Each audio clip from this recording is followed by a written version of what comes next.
Hello, boys and girls. Welcome. Now we are back with day 3 of our fluency lesson. And our story this week is Letters Home from Yosemite. But we are looking at appropriate phrasing with this story. And I've kind of posted a little bit, our reading is a little bit different. So I didn't really pull passages from the story. I pulled a little bit of a different type of example. So let's go ahead and get started. Now, as always, I'm bringing back up our very first slide here so that we have a reminder, our daily reminder of what appropriate phrasing is. And this is when we're reading aloud.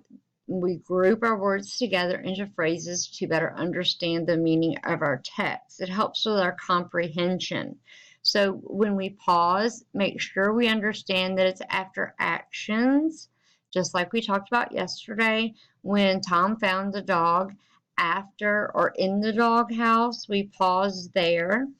Also, when we see punctuation, when we talked about at the question mark and our exclamation points, and also that when we see our commas and our periods, those are also our indicators.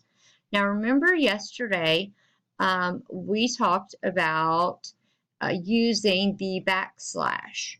And so this is going to be the passage that we look at today. And this is where we're going to practice. I'm going to model it for you.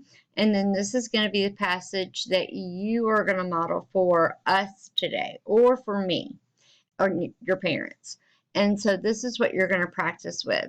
And remember we said yesterday that one backslash was for one length of pause, and then your second backslash was for a little bit longer of a pause.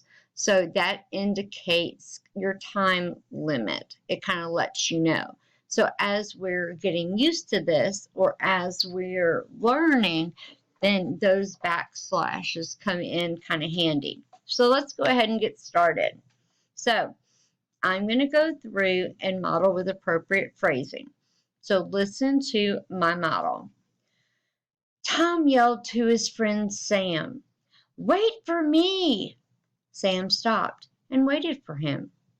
Tom said he was sorry for running late. Tom had been looking for his dog. Tom had looked all over for his dog. Sam asked, "Did you find your dog?" Tom said, "Yes, I found him." Tom said he found his dog in his doghouse, and they both laughed. So I hope you were able to see or to hear my modeling. And now what I want you to do is, once again, you can take a recorder, because that's the best thing. Hearing what we sound like and knowing that we can say, I paused here where I should have, or maybe I should have paused there a little bit longer.